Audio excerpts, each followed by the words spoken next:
ನಮಸ್ತೆ ಸ್ನೇಹಿತರೆ, ಇವತ್ತು ನಾವು ದ್ವಿತೀಯ BA ಕನ್ನಡ ಭಾಷಿಕದಲ್ಲಿ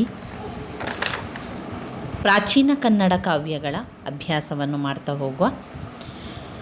ಎಲ್ಲ ಪ್ರಾಚೀನ ಕನ್ನಡ ಕಾವ್ಯದ ಬಗ್ಗೆ, ಸಣ್ಣ ಕಥೆಗಳ ಬಗ್ಗೆ ಈಗಾಗಲೇ ನಾವು ತಿಳ್ಕೊಂಡಿದ್ದೇವೆ. ಅದೆಲ್ಲ ಕೂಡ ಪ್ಲೇಲಿಸ್ಟಲ್ಲಿದೆ. ಇವತ್ತು ನಾವು ಪುನರಾವರ್ತನ ಅಭ್ಯಾಸವನ್ನು ಮಾಡುವಂಥದ್ದು. ಕೃಷ್ಣ ಸಂಧಾನದ ಬಗ್ಗೆ ತಿಳ್ಕೊಂಡೆವು, ಮತ್ತೊಮ್ಮೆ ತಿಳಿಸ್ತಾ ಹೋಗ್ತೇನೆ. ಅದರ ಸಾರಾಂಶ ನಿಮಗೆ ಗೊತ್ತಿದ್ದರೆ ನಂತರ ನಿಮಗೆ ಅದರ ವಿವರಣೆಯನ್ನು ಬರೀಲಿಕ್ಕೆ ತುಂಬಾ ಸುಲಭ ಆಗ್ತದೆ. ಕಠಿಣ ಪದಗಳ ಅರ್ಥಗಳನ್ನು ಹಾಗೆ ಅದನ್ನು ಪ್ರತ್ಯೇಕವಾಗಿ ಒಂದು ವಿಡಿಯೋದಲ್ಲಿ ನಾನು ನಿಮಗೆ ತಿಳಿಸ್ತಾ ಹೋಗ್ತೇನೆ. ಕೃಷ್ಣ ಸಂಧಾನ ಈ ಒಂದು ಕವಿತೆಯ ಬಗ್ಗೆ ನೀವು ನೋಡೋದಾದರೆ, ಪಾಂಡವರು ಮೋಸದ ಜೂಜಿನಲ್ಲಿ ಸೋಲ್ತಾರೆ. ಆ ನಂತರದಲ್ಲಿ ಅವರೇನು ಮಾಡ್ತಾರೆ, ವನವಾಸ, ಆ ಒಂದು ಮೋಸದ ಜೂಜಿನಲ್ಲಿ ಸೋತ ನಂತರ ಅದಕ್ಕೊಂದು ಷರತ್ತು ಅಂತ ಇರ್ತದೆ. ಆ ಷರತ್ತಿನಂತೆ ಸೋತವರೇನು ಮಾಡಬೇಕು, ವನವಾಸಕ್ಕೆ ಹೋಗಬೇಕು, ಹಾಗೆ ಅಜ್ಞಾತವಾಸವನ್ನು ಪೂರ್ಣಗೊಳಿಸಬೇಕು ಅಂತ ಹೇಳ್ತಾರೆ. ಅದರಂತೆ ಪಾಂಡವರು ವನವಾಸವನ್ನು ಮುಗಿಸಿ ಅಜ್ಞಾತವಾಸವನ್ನು ಮುಗಿಸಿ ಬರ್ತಾರೆ. ಬಂದು ದುರ್ಯೋಧನನಲ್ಲಿ ಕೇಳ್ತಾರೆ, ನಮ್ಮ ರಾಜ್ಯವನ್ನು ನಮಗೆ ಕೊಟ್ಟು ಬಿಡು, ನಾವು ರಾಜ್ಯವನ್ನು ನೋಡಿಕೊಂಡು ಇರ್ತೇವೆ ಅಂತ. ಅದಕ್ಕೆ ದುರ್ಯೋಧನನು ಒಪ್ಪುವುದಿಲ್ಲ, ನಾನು ಕೊಡೋದಿಲ್ಲ ಅಂತ ಹೇಳ್ತಾನೆ. ಅದ ನಂತರದಲ್ಲಿ ಪಾಂಡವರೇನು ಮಾಡ್ತಾರೆ, ಕೃಷ್ಣನ ಹತ್ರ ಕೇಳ್ತಾರೆ, ನೀನು ಸಂಧಾನ ಕಾರ್ಯವನ್ನು ಮಾಡಿಕೊಡಬೇಕು, ನಮ್ಮ ರಾಜ್ಯವನ್ನು ನಮಗೆ ಒಪ್ಪಿಸಬೇಕು, ನಮ್ಮ ರಾಜ್ಯವನ್ನು ನಮಗೆ ಕೊಡುವಂತೆ ನೀನು ಮಾಡಬೇಕು ಅಂತ ಕೃಷ್ಣನಲ್ಲಿ ಕೇಳಿಕೊಳ್ತಾರೆ. ಅದರಂತೆ ಕೃಷ್ಣ ಏನು ಮಾಡ್ತಾನೆ, ದುರ್ಯೋಧನನ ಬಳಿಗೆ ಹೋಗಿ ಅಲ್ಲಿ ಸಂಧಾನ ಕಾರ್ಯವನ್ನು ಮಾಡ್ತಾನೆ. ಕೃಷ್ಣನನ್ನು ದೂತ ಕಾರ್ಯಕ್ಕೆ ಕಳಿಸುವಂಥದ್ದು. ಕೃಷ್ಣ ಸಂಧಾನಕಾರನಾಗಿ ಹಸ್ತಿನಾವತಿಗೆ ಹೋಗ್ತಾನೆ. ಅಲ್ಲಿ ವಿದುರನ ಮನೆಯಲ್ಲಿ ಉಳ್ಕೊಳ್ತಾನೆ. ಅಲ್ಲಿ ಆತಿಥ್ಯವನ್ನು ಸ್ವೀಕರಿಸಿದ ಕೃಷ್ಣ ಮರುದಿವಸ ಬೆಳಗ್ಗೆ ದುರ್ಯೋಧನನ ಆಸ್ಥಾನಕ್ಕೆ ಹೋಗ್ತಾನೆ. ಅಲ್ಲಿ ದುರ್ಯೋಧನ ಆರಂಭದಲ್ಲಿ ಕೃಷ್ಣನನ್ನು ಒಳ್ಳೆಯ ರೀತಿಯಿಂದಲೇ ಸ್ವಾಗತಿಸ್ತಾನೆ. ಆರಂಭದಲ್ಲಿ ಕೃಷ್ಣ ದುರ್ಯೋಧನನ ಸಜ್ಜನಿಕೆಯನ್ನು ಪ್ರಶಂಸಿಸಿ ಯಾವುದೋ ಕಾರಣದಿಂದಾದ ಮನಸ್ತಾಪವನ್ನು ಎಲ್ಲ ಮರೆತು ಬಿಟ್ಟು, ಮೊದಲಿನಂತೆಯೇ ನೀವು ಹೊಂದಿಕೊಂಡು ಹೋಗಬೇಕು ದುರ್ಯೋಧನ, ನೀನು ಪಾಂಡವರ ರಾಜ್ಯವನ್ನು ಕೊಟ್ಟು ಬಿಡು. ಒಂದು ವೇಳೆ ರಾಜ್ಯ ಕೊಡಲು ನಿನಗೆ ಮನಸ್ಸಿಲ್ಲ ಅಂತಾದರೆ ಗ್ರಾಮವನ್ನಾದರೂ ಕೊಟ್ಟು ಬಿಡು, ಪಾಂಡವರಿಗೆ ಕೊಡು ಎಂದು ಕೃಷ್ಣ ಕೇಳ್ತಾನೆ.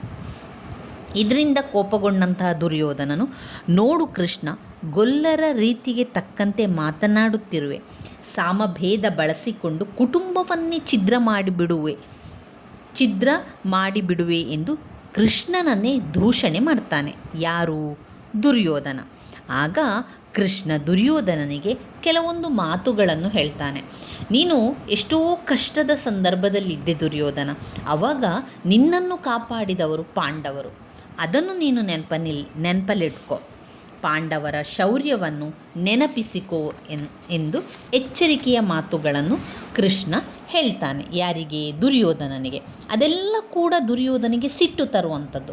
ಅದೆಲ್ಲ ಆಗಿರುವಂಥದ್ದು ಸತ್ಯ. ಆದರೆ ಅವನಿಗೆ ಆ ಮಾತುಗಳನ್ನು ಕೇಳಿದಾಗ ತುಂಬಾ ಸಿಟ್ಟು ಬರ್ತದೆ, ಕೋಪ ಬರ್ತದೆ. ಗಾಂಧರ್ವರ ಕೈಯಿಂದ ನಿನ್ನನ್ನು ಬಿಡಿಸಿದವರು ಅರ್ಜುನ, ಶಿವನನ್ನೇ ಸೋಲಿಸಿದವನು ಎಂದು ಆತನ ಗುಣಗಳನ್ನು ಹೊಗಳುತ್ತಾನೆ. ಇದರಿಂದ ದುರ್ಯೋಧನನ ಕೋಪ ಮತ್ತಷ್ಟು ಹೆಚ್ಚಾಗುತ್ತದೆ. ಆದರೂ ಕೂಡ ಕೃಷ್ಣ ಏನು ಮಾಡ್ತಾನೆ, ಕೃಷ್ಣ ಬಿಡದೆ ಭೀಮಸೇನ ಮುಂತಾದವರ ಕ್ರೋಧವನ್ನು, ಗೋಗ್ರಹಣದ ಸಂದರ್ಭವನ್ನು, ಬೇರೆ ಬೇರೆ ಸಂದರ್ಭಗಳನ್ನೆಲ್ಲವನ್ನು ಕೂಡ ನೆನಪಿಸ್ತಾನೆ ದುರ್ಯೋಧನನಿಗೆ. ಆದರೆ ಇದನ್ನೆಲ್ಲ ಕೇಳಿದಂತಹ ದುರ್ಯೋಧನನಿಗೆ ಮತ್ತಷ್ಟು ಕೋಪ ಹೆಚ್ಚಾಗ್ತದೆ ವಿನಃ ಕಡಿಮೆಯಾಗುವುದೇ ಇಲ್ಲ. ಇದನ್ನೆಲ್ಲ ಹೇಳಿ ಕೃಷ್ಣ ಹೇಳ್ತಾನೆ, ನೋಡು ದುರ್ಯೋಧನ, ಇಷ್ಟೆಲ್ಲ ಒಂದು ಜೀವನದಲ್ಲಿ ಆಗಿದೆ, ಇದಕ್ಕೆಲ್ಲ ಸಹಾಯವನ್ನು ಮಾಡಿದವರು ಪಾಂಡವರು, ಸಂಧಿಯನ್ನು ಮಾಡಿಕೊ, ಇಬ್ಬರೂ ಜೊತೆಯಾಗಿ ಬಾಳಿ, ಒಬ್ಬರಿಗೊಬ್ಬರು ಹೊಂದಿಕೊಂಡು ಬಾಳಿ ಅಂತ ಹೇಳಿದಾಗ ಕೆರಳಿದಂತಹ ದುರ್ಯೋಧನ ಕೃಷ್ಣನನ್ನು ಮೂದಲಿಸುತ್ತಾ ಆತನ ಮೇಲೆ ತನ್ನ ಶಕ್ತಿ ಪ್ರಯೋಗವನ್ನು ಮಾಡಲು ಹೋಗ್ತಾನೆ. ಇಲ್ಲಿಯವರೆಗೆ ತಾಳ್ಮೆಯಿಂದ ಇದ್ದಂತಹ ವಿದುರನು ದುರ್ಯೋಧನನ ರಕ್ಷಣೆಗೆಂದು ಎರೆಸಿದ್ದಂತಹ ಬಿಲ್ಲನ್ನು ಸಭೆಯಲ್ಲಿ ಮುರಿದು ಹಾಕಿ, ಕೃಷ್ಣ ಅಲ್ಲಿಯೇ ರೌದ್ರಾವತಾರವನ್ನು ತಾಳಿ ವಿಶ್ವರೂಪ ದರ್ಶನವನ್ನು ಕೊಡ್ತಾನೆ. ಅಂತಹ ಸಂದರ್ಭದಲ್ಲಿ ಅಲ್ಲಿ ನೆರೆದಿದ್ದವರಿಗೆಲ್ಲ ಒಂದು ವೈಷ್ಣವ ಮಾಯೆ ಮುಸುಕುವಂತೆ ಮಾಡಿ, ಅಂದರೆ ವೈಷ್ಣವ ಮಾಯೆ ಅಂತ ಹೇಳಿದರೆ ಎಲ್ಲರಿಗೂ ಒಂದು ರೀತಿಯ ಬ್ಲರ್ರ ರೀತಿಯಲ್ಲಿ, ಎಲ್ಲರಿಗೇನೂ ಕಾಣ್ತಾ ಇಲ್ಲ. ಕೃಷ್ಣನ ಒಂದು ವಿಶ್ವರೂಪ ದರ್ಶನ ಯಾರಿಗೂ ಕೂಡ ಕಾಣ್ತಾ ಇಲ್ಲ, ಎಲ್ಲರಿಗೂ ಕೂಡ ಒಂದು ವೈಷ್ಣವದ ಮಾಯೆ ಮುಸುಕುವಂತೆ ಮಾಡಿದ್ದಾನೆ ಕೃಷ್ಣ. ತನ್ನನ್ನು ಸ್ತುತಿ ಮಾಡ್ತಾ ಇದ್ದಂತಹ ಧೃತರಾಷ್ಟ್ರನಿಗೆ ದಿವ್ಯ ದೃಷ್ಟಿಯನ್ನು ಪಾಲಿಸ್ತಾನೆ. ನಂತರ ಪುನಃ ವಿದುರನ ಮನೆಗೆ ತೆರಳುವಂಥದ್ದು. ಇವಿಷ್ಟು ಕೃಷ್ಣ ಸಂಧಾನದ ವಿಚಾರದಲ್ಲಿ ಬರುವಂತಹ ಒಂದು ಸಾರಾಂಶ ಆಗಿದೆ. ನೀವು ಅವುಗಳನ್ನೆಲ್ಲ ಇನ್ನಷ್ಟು ಸೇರಿಸ್ತಾ ಬರಿತಾ ಹೋದ್ರಾಯಿತು. ಇನ್ನು ಮುಂದಿನ ಒಂದು ಭಾಗದಲ್ಲಿ ಅಂದರೆ ಎರಡನೇ ಒಂದು ಘಟಕ ದುರ್ಯೋಧನನ ವಿಲಾಪ. ಇವಾಗ ದುರ್ಯೋಧನನ ವಿಲಾಪದಲ್ಲಿ ಏನು ಬರ್ತದೆ ಅಂತ ಹೇಳಿದರೆ, ಇನ್ನು ಬರುವಂಥದ್ದು ಎರಡನೆಯ ಒಂದು ಕವಿತೆ ದುರ್ಯೋಧನನ ವಿಲಾಪ. ಈ ಒಂದು ಕವಿತೆಯಲ್ಲಿ ಯಾವ ವಿಚಾರ ಒಳಗೊಂಡಿದೆ ಅಂತ ಹೇಳಿದರೆ, ದುರ್ಯೋಧನ ವಿಲಾಪ ಅಂತ ಬರಬೇಕಾದ್ರೆ ನೀವು ಆರಂಭದಲ್ಲಿ ನಾವು ಕೃಷ್ಣ ಸಂಧಾನ ಕವಿತೆಯನ್ನು ನೋಡಿಕೊಂಡೇವಲ್ಲ. ಕೃಷ್ಣ ಸಂಧಾನದಲ್ಲಿ ಅವನು ಸಂಧಾನ ಕಾರ್ಯಕ್ಕೆ ಮಾಡಲಿಕ್ಕೆ ಒಪ್ಪುವುದಿಲ್ಲ. ಆಗ ಅವನು ಹೇಳುವಂಥದ್ದು, ಇಲ್ಲ ನಾನು ಸಂಧಾನ ಕಾರ್ಯವನ್ನು ಮಾಡಲಿಕ್ಕೆ ಒಪ್ಪುವುದಿಲ್ಲ, ನಾವು ಯುದ್ಧವನ್ನು ಮಾಡುವ, ಕುರುಕ್ಷೇತ್ರ ಯುದ್ಧ ಆರಂಭ ಆಗ್ತದೆ. ನಂತರ ಕುರುಕ್ಷೇತ್ರ ಯುದ್ಧ ಆರಂಭ ಆಗ್ತದೆ. ಆ ಯುದ್ಧದಲ್ಲಿ ಜಗಳಗಳು ಉಂಟಾಗ್ತದೆ. ಈ ಒಂದು ಯುದ್ಧ ಆಗ್ತಾ ಇರುವಂಥ ಸಂದರ್ಭದಲ್ಲಿ ಏನೆಲ್ಲ ತೊಂದರೆ ಉಂಟಾಗ್ತದೆ, ಯಾವ ರೀತಿ ದುರ್ಯೋಧನ ಒಂದು ವಿಲಾಪ, ಅವನು ಯಾವ ರೀತಿ ಮರಗ್ತಾನೆ, ಯಾವ ರೀತಿ ಅಳ್ತಾನೆ, ದುಃಖ ಪಡ್ತಾನೆ ಎನ್ನುವಂಥದ್ದು ಈ ಒಂದು ಕವಿತೆಯಲ್ಲಿ ನಮಗೆ ಗೊತ್ತಾಗ್ತದೆ ಹೋಗ್ತದೆ. ಇಲ್ಲಿ ದುರ್ಯೋಧನನ ವಿಲಾಪ ಕವಿತೆಯನ್ನು ರನ್ನ ಬರೆದಿರುವಂಥದ್ದು, ಸಾಹಸ ಭೀಮ ವಿಜಯದಿಂದ ಆರಿಸಿಕೊಳ್ಳಲಾಗಿರುವಂಥದ್ದು. ದುರ್ಯೋಧನ ಸಂಜಯನೊಡನೆ ರಣರಂಗದಲ್ಲಿ ಬರುತ್ತಿರುತ್ತಾರೆ. ಅಂದರೆ ಈಗ ಕುರುಕ್ಷೇತ್ರ ಯುದ್ಧ ಆಗ್ತಾ ಇರ್ತದಲ್ವ, ಅಲ್ಲಿ ರಣರಂಗದಲ್ಲಿ ಅವರಿಬ್ಬರು ಬರ್ತಾ ಇರ್ತಾರೆ. ಸಂಜಯನೊಡನೆ ರಣರಂಗದಲ್ಲಿ ಬರುತ್ತಿರುತ್ತಾನೆ. ದ್ರೋಣರನ್ನು ಕಂಡು ಅವರ ಆ ಒಂದು ಸ್ಥಿತಿಗೆ ಮರುಗಿ ದ್ರೋಣರ ಪಾದಗಳಿಗೆ ನಮಸ್ಕರಿಸುತ್ತಾರೆ. ಯಾರು? ದುರ್ಯೋಧನ ನಮಸ್ಕರಿಸ್ತಾನೆ. ಅಲ್ಲಿಂದ ಮುಂದೆ ಇದ್ದ ಅಭಿಮನ್ಯುವಿನ ಶವ, ಈಗ ರಣರಂಗದಲ್ಲಿ ಎಲ್ಲ ಅವರ ದುರ್ಯೋಧನನ ಒಂದು ತಂಡದ ಎಲ್ಲರ ಒಂದು ಶವ ಸಿಗ್ತಾನೆ ಹೋಗ್ತದೆ. ಅಂಥ ಸಂದರ್ಭದಲ್ಲಿ ಯಾವ ರೀತಿ ಅವನು ವಿಲಾಪವನ್ನು ಮಾಡುವಂಥದ್ದು, ಯಾವ ರೀತಿ ಅವನು ದುಃಖ ಪಡುವಂಥದ್ದು ಅಂತ ಇಲ್ಲಿ ಅವರು ಹೇಳ್ತಾ ಇರುವಂಥದ್ದು. ಮೊದಲಿಗೆ ಸಿಗುವಂಥದ್ದು ದ್ರೋಣರ ಶವ, ಎರಡನೆಯದಾಗಿ ಅಭಿಮನ್ಯುವಿನ ಶವವನ್ನು ನೋಡಿ ಆತನ ಪರಾಕ್ರಮವನ್ನು ಪ್ರಶಂಸಿಸಿ ಅವನಂತಹ ವೀರ ಮರಣ ನನಗೂ ಕೂಡ ಲಭಿಸಲಿ ಎಂದು ಪ್ರಾರ್ಥನೆ ಮಾಡ್ತಾನೆ. ಚಕ್ರವ್ಯೂಹವನ್ನು ಹೊಕ್ಕು ಹೋರಾಡಿದ ಆ ಸಿಂಹ ಸಾಹಸವನ್ನು ಮೆಚ್ಚಿ ಕೈ ಮುಗಿದು ಮುಂದೆ ಬರುವಾಗ ಸತ್ತು ಬಿದ್ದಿದ್ದ ತನ್ನ ಮಗ ಲಕ್ಷ್ಮಣನನ್ನು ನೋಡಿ ತುಂಬನೇ ರೋಧನೆ ಪಡ್ತಾನೆ. ನನಗಿಂತ ಮೊದಲೇ ನೀನೇಕೆ ಹೋದೆ ಮಗನೇ ಎಂದು ಕಂಬನಿಗೆರೆಯುತ್ತಾನೆ. ಅದಾದ ನಂತರದಲ್ಲಿ ಮುಂದೆ ದುಶ್ಯಾಸನನ ಕಳೇಬರವನ್ನು ಕಂಡ ದುರ್ಯೋಧನನು ದುಃಖ ಮರುಕಳಿಸಿತು. ಆತನನ್ನು ಕೊಂದು ಬದುಕಿರುವ ಭೀಮನನ್ನು ಕೊಲ್ಲದೆ ನಾನು ಬಿಡುವುದಿಲ್ಲ. ನಿನ್ನ ನೆತ್ತರನ್ನು ಹೀರಿದ ಭೀಮನ ರಕ್ತವನ್ನು ಕುಡಿಯದಿದ್ದರೆ ನಾನು ದುರ್ಯೋಧನನೇ ಅಲ್ಲ ಎಂದನು. ಹೀಗೆ ಪ್ರಾಲಾಪಿಸಿ ರಣರಂಗದಲ್ಲಿ ಮುಂದೆ ಬಂದ ಮೇಲೆ ದುರ್ಯೋಧನನಿಗೆ ಕಣ್ಣಿಗೆ ಕಂಡು ಬಂದಿದ್ದು ಪ್ರಿಯ ಮಿತ್ರ ಕರ್ಣನ ಶವ. ಅವನನ್ನು ಕುರಿತು ಅನೇಕ ವಿಧವಾಗಿ ಕೌರವ ಹಂಬಲಿಸುತ್ತಾನೆ. ದುರ್ಯೋಧನ ರೋಧನೆ ಪಡ್ತಾನೆ, ದುಃಖ ಪಡ್ತಾನೆ, ಬೊಬ್ಬೆಡ್ತಾನೆ. ನೀನೇಕೆ ಕೋಪಿಸಿಕೊಂಡಿರುವೆ ಗೆಳೆಯ? ನನ್ನೊಡನೇಕೆ ಮಾತನಾಡುತ್ತಿಲ್ಲ? ನನ್ನನ್ನು ಸಂತೈಸುವುದಿಲ್ಲವೇ ಎಂದು ಕೇಳುತ್ತಾನೆ. ಎಲ್ಲ ತ್ಯಾಗವನ್ನು ನೀನು ಮಾಡಿರುವೆ, ನನ್ನ ಹೃದಯದಲ್ಲಿ ನೀನಿರುವೆ ಎಂದ ಮೇಲೆ ಈ ವಿಯೋಗ ಹೇಗೆ ಸಾಧ್ಯವಾಗುವುದು? ನಿನ್ನನ್ನು ದುಶ್ಯಾಸನನನ್ನು ಕೊಂದಂತಹ ಪಾಂಡವರನ್ನು ಇನ್ನು ಉಳಿಯಲಾರರು. ನಿಮ್ಮಿಬ್ಬರ ಕಳೇಬರವನ್ನು ಕಂಡು ನನ್ನ ಪ್ರಾಣ ಉಳಿದಿದೆಯಲ್ಲ ಎಂದು ವಿಧವಾಗಿ ಗೋಳಾಡ್ತಾನೆ. ಅನಂತರ ಅವರೆಲ್ಲರನ್ನು ಕೊಂದವರ ಮೇಲೆ ಕೋಪ ಉಕ್ಕಿ ಅವರನ್ನು ಯುದ್ಧದಲ್ಲಿ ಕೊಲ್ಲಲು ನಿರ್ಧರಿಸಿ ಕೌರವ ಮುಂದೆ ಭೀಷ್ಮರನ್ನು ಭೇಟಿಯಾಗಲು ನಡೆಯುತ್ತಾನೆ. ಇವಿಷ್ಟು ದುರ್ಯೋಧನನ ವಿಲಾಪದಲ್ಲಿ ಬರುವಂತಹ ವಿಚಾರಗಳಾಗಿದೆ ಸ್ನೇಹಿತರೆ. ಇನ್ನು ಮುಂದೆ ಬರುವಂತಹ ಒಂದು ಪ್ರಾಚೀನ ಕನ್ನಡ ಕಾವ್ಯ ಅಮೃತಮತಿ ಪ್ರಸಂಗ, ಯಶೋಧರ ಚರಿತೆಯಿಂದ ಆರಿಸಿಕೊಳ್ಳಲಾಗಿರುವಂಥದ್ದು. ಜನ್ನ ಬರೆದಿರುವಂಥ ಅಮೃತಮತಿ ಪ್ರಸಂಗದ ಬಗ್ಗೆ ತಿಳ್ಕೊಳ್ಳೋ. ಅದರ ಸಾರಾಂಶವನ್ನು ನಿಮಗೆ ನಾನು ಹೇಳ್ತಾ ಹೋಗುವಂಥದ್ದು, ಸಂಪೂರ್ಣವಾದ ವಿವರಣೆಯನ್ನು ನಿಮಗೆ ನಾನು ಈಗಾಗಲೇ ಕೊಟ್ಟಿದ್ದೇನೆ. ಈಗ ಪುನರಾವರ್ತನ ಅಭ್ಯಾಸವಾಗಿ ನೋಡೋದ್ರಿಂದ ನಾವು ಅದರಲ್ಲಿ ಇರುವಷ್ಟು ಪಠ್ಯ ವಿಶ್ಲೇಷಣೆಯ ಬಗ್ಗೆ ಸ್ವಲ್ಪ ತಿಳಿತಾ ಹೋಗುವ. ಸಾರಾಂಶದಲ್ಲಿ ಯಾವ ರೀತಿಯಾಗಿದೆ ಎನ್ನುವಂಥದ್ದನ್ನು ನಾವು ನೋಡಿಕೊಂಡ್ರೆ ನಮಗೆ ಎಲ್ಲ ಕೂಡ ನೆನಪಲ್ಲಿ ಬರ್ತದೆ. ಯಾರೆಲ್ಲ ಓದ್ಕೊಳ್ಳಿಕ್ಕೆ ಆರಂಭ ಮಾಡಲಿಲ್ವೋ ಈ ರೀತಿಯಾಗಿ ಸಾರಾಂಶ ನಿಮಗೆ ಗೊತ್ತಿದ್ದರೂ ಕೂಡ ಸಾಕು. ಆ ಸಾರಾಂಶವನ್ನು ಇಟ್ಕೊಂಡು ಅದರಲ್ಲಿ ನೀವು ಜಾಸ್ತಿ ಬರಿತಾ ಹೋಗಬೇಕು. 10 ಅಂಕಕ್ಕೆ ನೀವು 3 ಪುಟದಷ್ಟು ಉತ್ತರವನ್ನು ಬರೀರಿ. 3ರಿಂದ 4 ಪುಟದಷ್ಟು ಉತ್ತರ ಇರಲಿ. ಅಂದರೆ ಸಾಧ್ಯ ಆದಷ್ಟು ನೀವು ವಿವರಣೆಯನ್ನು ಜಾಸ್ತಿ ಕೊಡ್ತಾ ಹೋಗಬೇಕು.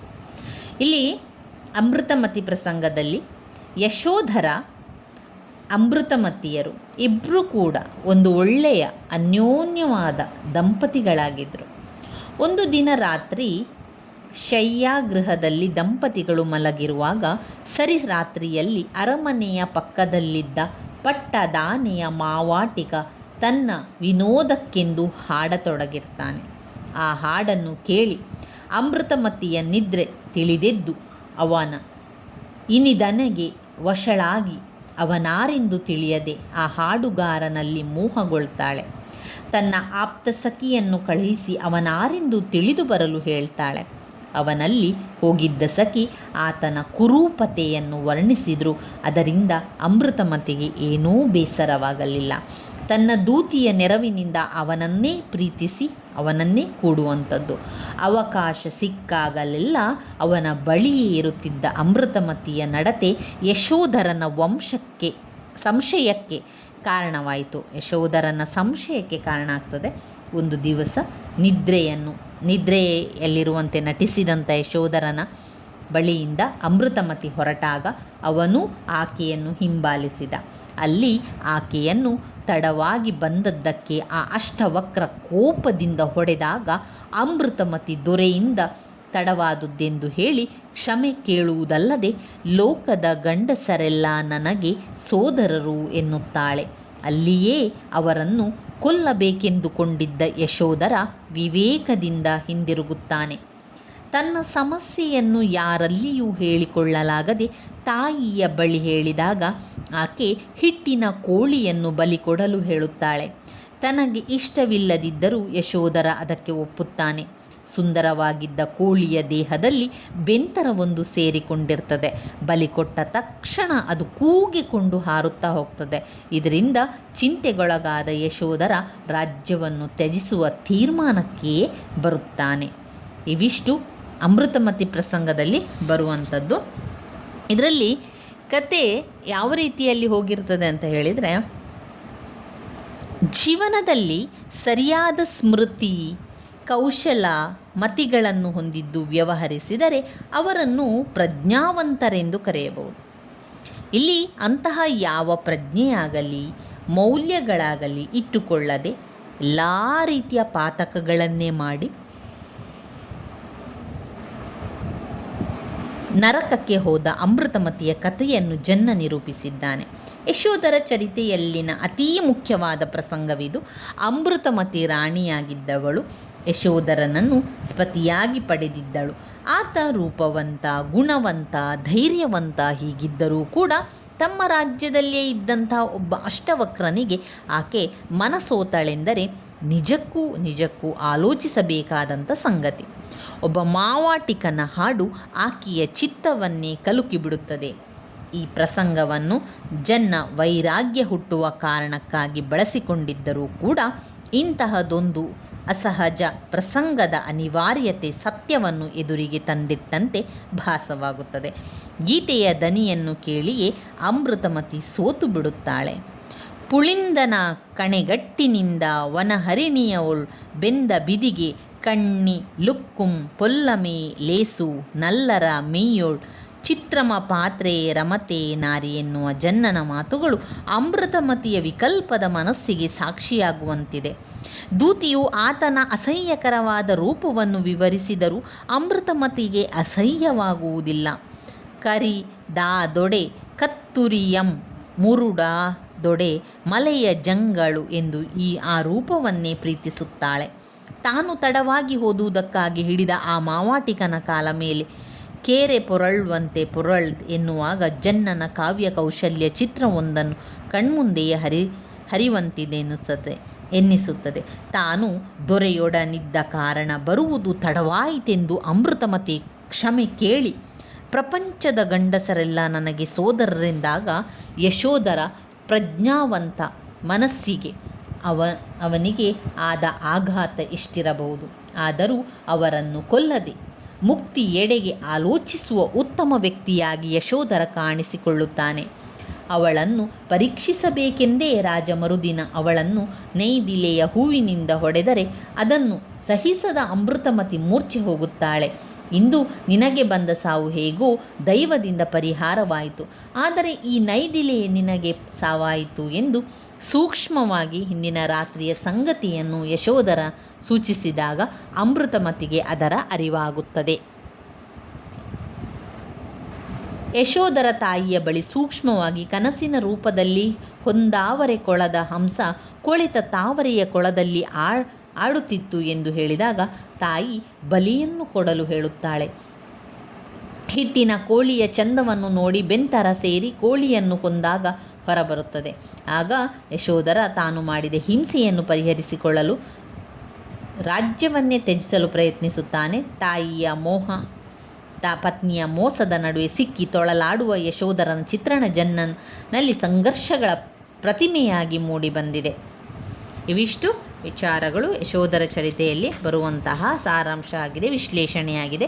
ಇನ್ನು ಬರುವಂತಹ ಮುಖ್ಯವಾದಂಥದ್ದು ಸಾಮಾಜಿಕ ವಚನಗಳು. ಅಕ್ಕ ಮಹಾದೇವಿ ಹಾಗೂ ಬಸವಣ್ಣನರ ವಚನಗಳ ಬಗ್ಗೆ ತಿಳ್ಕೊಳ್ಬೇಕು. ಅದನ್ನು ನಾವು ಮುಂದಿನ ವಿಡಿಯೋದಲ್ಲಿ ತಿಳಿತಾ ಹೋಗುವ ಸ್ನೇಹಿತರೆ. ಇದರಲ್ಲಿ ಈಗ ನೀವು ಪ್ರಾಚೀನ ಕನ್ನಡದ ಕಾವ್ಯದಲ್ಲಿ ನಾವು ಪುನರಾವರ್ತನಾಭ್ಯಾಸವನ್ನು ಮಾಡ್ತಾ ಇದ್ದೇವೆ. ಕೃಷ್ಣ ಸಂಧಾನದ ಬಗ್ಗೆ ತಿಳ್ಕೊಂಡೆವು, ದುರ್ಯೋಧನನ ವಿಲಾಪದ ಬಗ್ಗೆ ತಿಳ್ಕೊಂಡೆವು. ಕೃಷ್ಣ ಸಂಧಾನ ವಿಕ್ರಮಾರ್ಜುನ ವಿಜಯದಿಂದ ಆರಿಸಿಕೊಳ್ಳಲಾಗಿರುವಂಥದ್ದು ಪಂಪ, ದುರ್ಯೋಧನನ ವಿಲಾಪ ಸಾಹಸ ಭೀಮ ವಿಜಯವಾಗಿರುವಂಥದ್ದು ರನ್ನ. ಅಮೃತಮತಿ ಪ್ರಸಂಗದ ಬಗ್ಗೆ ಓದ್ಕೊಂಡೆವು. ಯಶೋಧರ ಚರಿತೆಯಿಂದ ಆರಿಸಿಕೊಳ್ಳಲಾಗಿದೆ ಜನ್ನ ಬರೆದಿರುವಂಥ ಅಮೃತಮತಿ ಪ್ರಸಂಗ. ಇನ್ನು ಬರುವಂಥದ್ದು ಸಾಮಾಜಿಕ ವಚನಗಳು. ಬಸವಣ್ಣನ ಮತ್ತು ಅಕ್ಕ ಮಹಾದೇವಿಯವರ ಜೀವನವನ್ನು ಪ್ರತ್ಯೇಕವಾಗಿ ನೀವು ಓದ್ಕೊಳ್ಬೇಕು. ಹಾಗೆ ಬಸವಣ್ಣನವರ ಬಗ್ಗೆ ಮತ್ತು ಅಕ್ಕ ಮಹಾದೇವಿಯವರ ಜೀವನ, ಇಬ್ಬರ ಜೀವನದ ಬಗ್ಗೆ ಸರಿಯಾಗಿ ತಿಳ್ಕೊಳ್ಬೇಕು. ವೆರಿ ವೆರಿ ಇಂಪಾರ್ಟೆಂಟ್ ಆಗಿರುವಂಥ ಒಂದು ಪ್ರಶ್ನೆ. ಆಮೇಲೆ ಓದ್ಕೊಳ್ಳಿಕ್ಕಿರುವಂಥದ್ದು ಅಭಿಮನ್ಯು ಪ್ರಸಂಗ, ಪ್ರಭುದೇವರ ರಗಳೆ, ಭರತ ಬಾಹುಬಲಿ ಪ್ರಸಂಗ, ದರೆಗೊಬ್ಬ ದಾನಶೂರ ಕರ್ಣನಂತಾದ ಪರ್ವ. ಇದೆಲ್ಲವನ್ನು ಕೂಡ ನಾವು ನೋಡ್ತಾ ಹೋಗುವ. ಆದಷ್ಟು ಸಣ್ಣದಾಗಿ ಸಾರಾಂಶವನ್ನು ತಿಳ್ಕೊಂಡ್ರೆ ನಿಮಗೆ ಅದನ್ನು ಜಾಸ್ತಿಯಾಗಿ ಬರೀಲಿಕ್ಕೆ ಸಾಧ್ಯ ಆಗ್ತದೆ. ಆ ಒಂದು ಭಾಗದಿಂದ ಯಾವುದೇ ರೀತಿಯ ಸಂದರ್ಭ ಸ್ವಾರಸ್ಯದ ಪ್ರಶ್ನೆ, ಸಂದರ್ಭ ಸಹಿತ ಪ್ರಶ್ನೆಯನ್ನು ಬಂದರೂ ಕೂಡ ನಮಗೆ ಬರೀಲಿಕ್ಕೆ ಸಾಧ್ಯ ಆಗ್ತದೆ ಸ್ನೇಹಿತರೆ. ಹೀಗೆ ನಾವು ಸ್ವಲ್ಪ ಸ್ವಲ್ಪವನ್ನು ಎಲ್ಲವನ್ನು ಕೂಡ ಓದ್ತಾ ಹೋಗುವ. ಇವತ್ತಿನಿಂದ ನೀವು ಅಭ್ಯಾಸವನ್ನು ಮಾಡ್ತಾ ಇದ್ದೀರಿ ಅಂತಾದರೆ ಇವತ್ತು ಕೃಷ್ಣ ಸಂಧಾನ, ದುರ್ಯೋಧನನ ವಿಲಾಪ, ಅಮೃತಮತಿ ಪ್ರಸಂಗ ಈ ಮೂರೂ ಕಾವ್ಯವನ್ನು ಸರಿಯಾಗಿ ತಿಳ್ಕೊಳ್ಳಿ, ಸರಿಯಾಗಿ ಅರ್ಥ ಮಾಡಿಕೊಳ್ಳಿ. ಒಂದು ಸರಿಯಾಗಿ ಅರ್ಥ ಆದರೆ ನಿಮಗೆ ಆ ಪಾಠದಿಂದ ಯಾವುದೇ ಪ್ರಶ್ನೆ ಕೇಳಿದರೂ ಕೂಡ ಬರಿತಾ ಹೋಗಲಿಕ್ಕೆ ಸಾಧ್ಯ ಆಗ್ತದೆ. ಸಾರಾಂಶವನ್ನೇ ಓದ್ಕೊಳ್ಳಿ, ಆ ಸಾರಾಂಶವನ್ನೇ ಬರಿತಾ ಹೋದರೆ ಆಯಿತು. ಧನ್ಯವಾದಗಳು ಸ್ನೇಹಿತರೆ.